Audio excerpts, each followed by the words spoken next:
The cameras weren't even rolling yet, but the tension was already electric. A storm was brewing, and only one man in the room seemed calm enough to weather it. His name was Darius King, a self-made tech mogul who had clawed his way up from a small apartment in Atlanta to running one of the fastest-growing cybersecurity firms in the country. For weeks, his team had been buzzing about the invitation from The Morning Exchange, a nationally syndicated talk show known for its glossy interviews and its carefully curated controversies. On paper, this was a golden opportunity, national exposure, a chance to spotlight his company's groundbreaking technology, and an introduction to millions of households. But Darius wasn't naive. He knew better than to assume this was going to be a celebration of his work. No, this was a setup, and deep down, he could feel it. The email from the producers had been polite, almost perfunctory. They praised his inspiring journey and his company's remarkable achievements, but the subject line gave away their true intentions: the diversity debate in corporate America. His longtime assistant, Simone, had immediately frowned when she saw it. "They're not inviting you to praise you," she warned. "They're inviting you to test you. Be careful. They love tearing down what they can't control." Darius had chuckled at her words, but there was no denying the truth in them. He leaned back in his chair, eyes fixed on the ceiling for a moment before saying simply, "If they want a show, I'll give them one, on my terms." The morning of the interview, he walked into the network studio with the quiet confidence of a man who had been underestimated his entire life. The air inside was crisp, sterile, almost too perfect, like a stage designed for performance rather than truth. Assistants hurried by with headsets, producers whispered behind clipboards, and Darius was ushered into the green room without so much as a smile. On the wall, a television screen cycled through live segments, celebrity gossip, a cooking demo,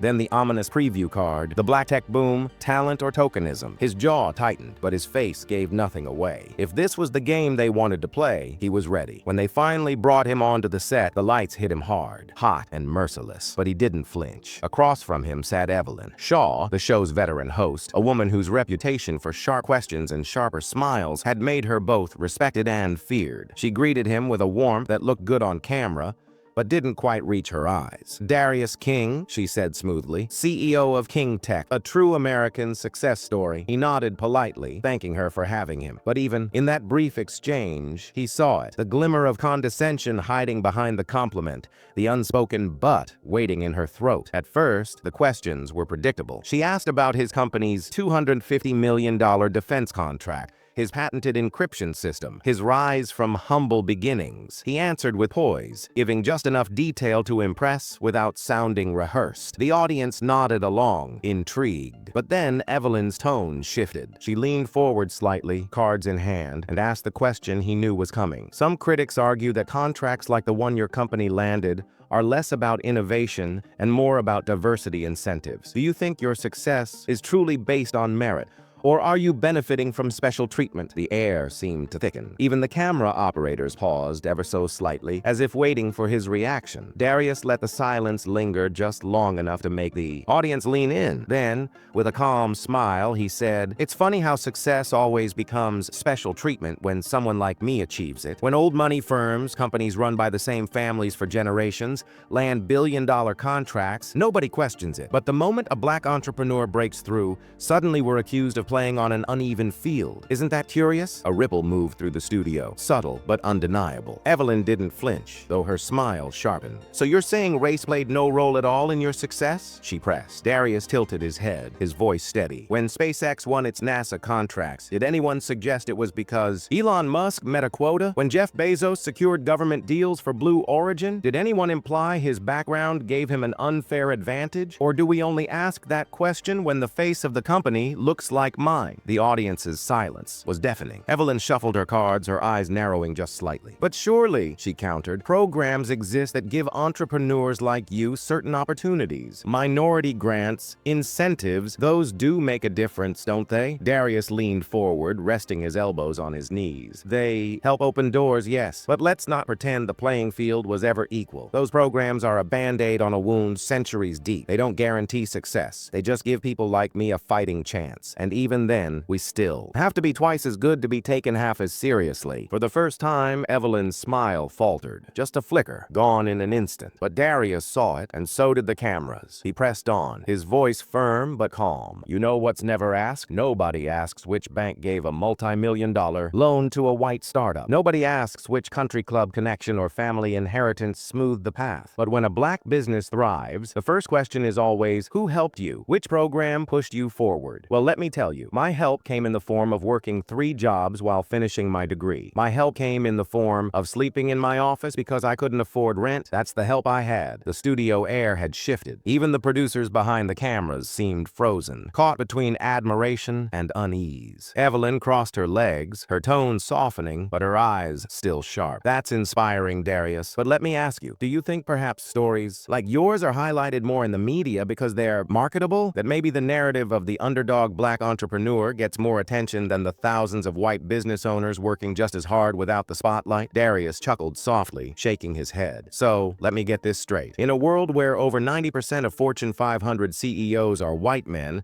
where black-owned startups receive less than 2% of venture capital funding, the real issue is that we get too much press? His words landed like a hammer, and the silence that followed was almost unbearable. Evelyn shifted in her seat, brushing a strand of hair behind her ear, but the cameras caught everything, the flicker of discomfort, the crack. In her polished composure, Darius leaned back, his voice lowering, more intimate now. You want to talk about fairness? Then let's be honest. A mediocre white man can fail upwards in this country, but a brilliant black man has to leap through flaming hoops just to get a shot. A white CEO can run a company into the ground, bankrupt it, lay off thousands, and still get hired somewhere else. Meanwhile, one misstep from someone like me, and it becomes proof that we weren't ready for leadership. The words hung heavy in the air, unflinching and undeniable. Evelyn's lips parted as if to respond, but she hesitated, realizing anything she said now would only deepen the impact of his statement. For the first time, she looked less like a host in control and more like someone who had walked into a battle she wasn't prepared to fight. And Darius wasn't done yet. He turned slightly, eyes locking directly onto the camera, his voice steady but charged with weight. I know some of you watching right now are nodding because you've lived this, and some of you are frowning, arms crossed, telling yourself this isn't real, that I'm playing the victim, that it's all in my head. But deep down, you know, I'm right. The studio froze. Producers didn't cut to commercial, crew members stopped moving, even Evelyn herself seemed momentarily lost for words. And then, just as the silence reached its peak, Darius leaned back in his chair, exhaling softly, letting the weight of his words settle like smoke after a fire. This was no longer just an interview. This was a reckoning, one that America would not be able to ignore. Do you think Evelyn was being fair here, or was she deliberately trying to trap Darius? Evelyn tapped a stack of cue cards in her lap, her nails clicking softly against the glossy paper. For the first time in years of live television,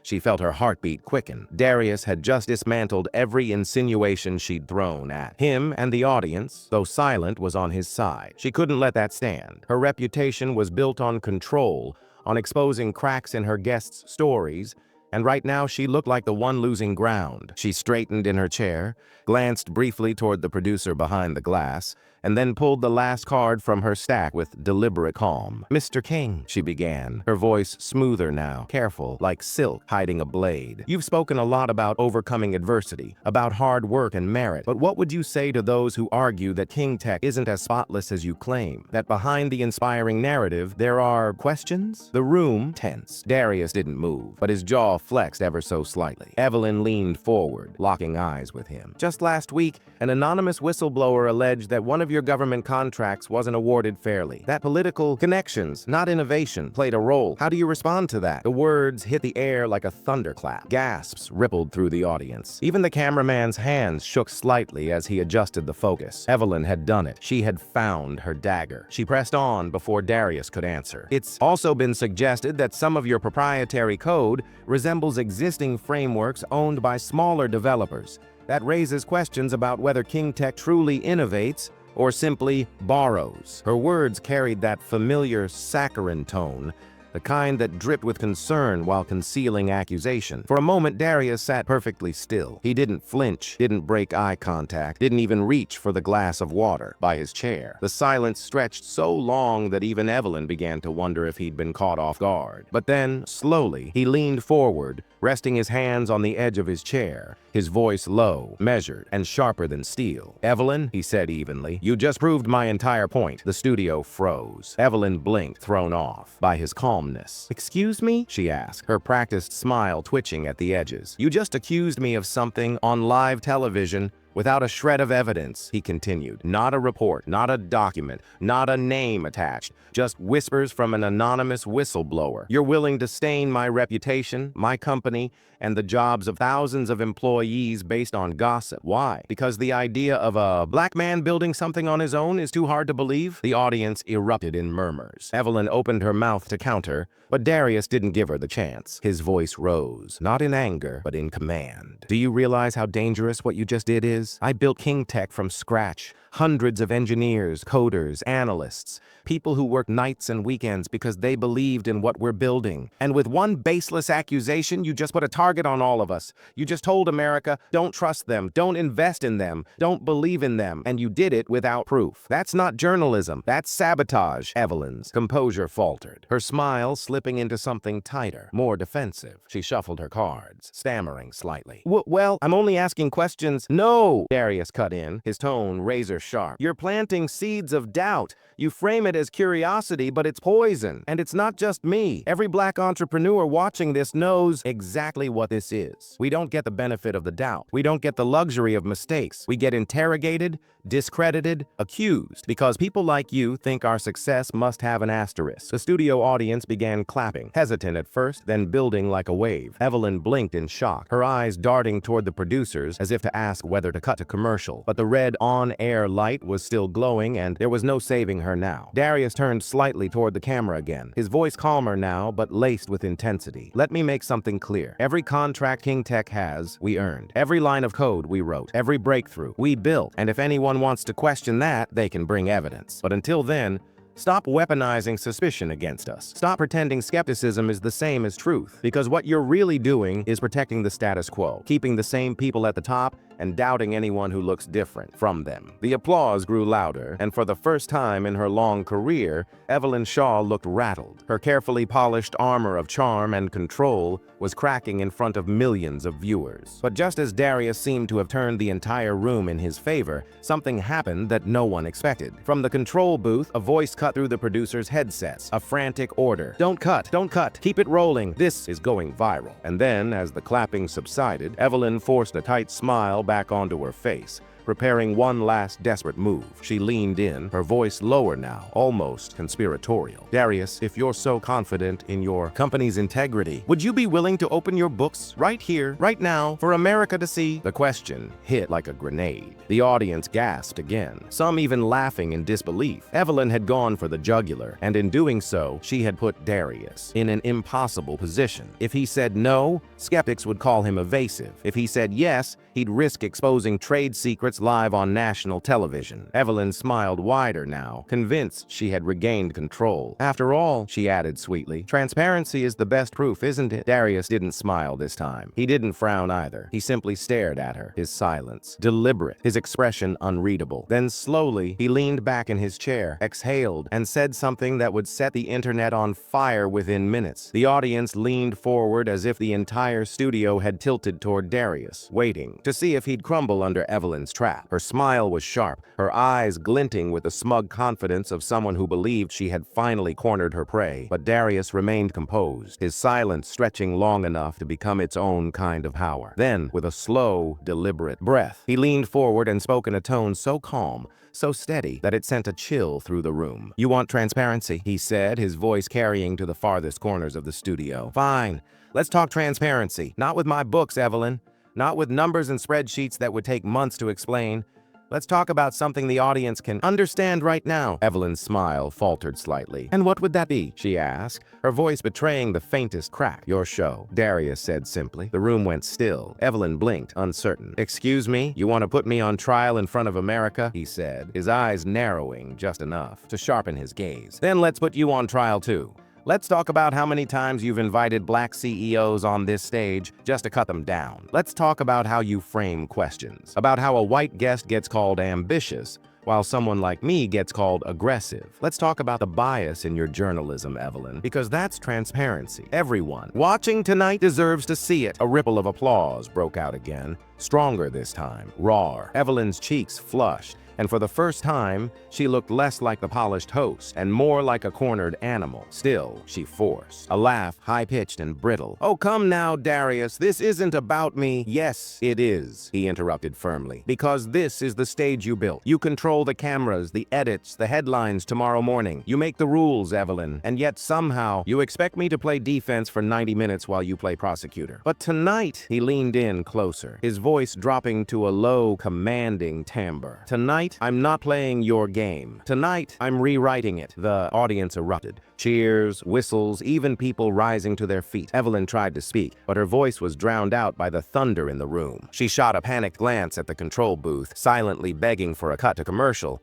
But the producer shook his head. The red on-air light still burned, locking her in this battle. And then Darius did something no one could have predicted. He pulled a small device from his pocket. Sleek, black, unmistakably high-tech. He held it up so the cameras could catch it. "You want receipts, Evelyn? Here's one. This little tool right here is King Tech's proprietary blockchain verifier. Every single contract we've ever signed is encrypted, time-stamped, and stored. No tampering, no backroom deals, no favoritism. Every signature, every payment, every line of code is tracked. And you know what? Tonight, I'm making this technology public, open source, free for anyone who wants to use it." The audience gasped. Evelyn's face went pale. Darius's voice rose with conviction. "So if anyone thinks King Tech cheated, let them run the numbers themselves. Let them verify every deal, every contract, every line. We have nothing to hide. Can your sponsors say the same, Evelyn? Can your network?" The roar from the audience was deafening. People clapped, shouted, even stood on their chairs. Evelyn tried to interject, but her voice cracked, powerless against the storm Darius had unleashed. For the first time, her empire of words was collapsing in real time. Darius leaned back, calm again, as though he'd never raised his voice. "Transparency isn't about ambushing people on television," he said softly but firmly. "It's about accountability, and I'm holding you accountable, Evelyn. You and everyone who thinks success looks only one way comes only from one kind of person. That era is over. This," he gestured to the device still in his hand, "this is the future, and it belongs to all of us." The standing ovation shook the studio. Some audience members had tears in their eyes. Others shouted Darius's name. Social media feeds exploded instantly with hashtags. "Our King Tech Truth," "Evelyn Exposed," "Rewrite the Game." Evelyn sat frozen, her smile long gone, her face stiff with the realization that the interview she had designed to break a man had instead broken her. The camera zoomed in on Darius one final time as he looked into the lens, his voice quiet but commanding enough to silence even the applause. "Success," he said, "isn't about where you come from or what they say you can't do. It's about refusing to bow when they try to break you. It's about standing tall even when the spotlight burns hottest. And it's about rewriting the rules so that the next person who looks like me doesn't have to prove himself twice as hard just to be believed once." The audience rose as one, the ovations swelling like a wave. Evelyn sat frozen, and in that silence, the truth was undeniable. The story had changed hands. Darius wasn't just a guest anymore. He was the headline, and that night, as the cameras cut and the studio lights dimmed, the lesson burned clear for millions watching at home. Dignity, resilience, and truth will always outshine suspicion, prejudice, and fear. So here's the question for you. Should Evelyn face consequences for using her platform to spread unproven accusations? Or do you think she was simply doing her job? Let me know in the comments. I'll be reading. And if this story resonated with you, don't forget to like, share, and subscribe. Because stories like this aren't just entertainment. They're reminders that the fight for respect, fairness, and truth isn't over, and every voice matters.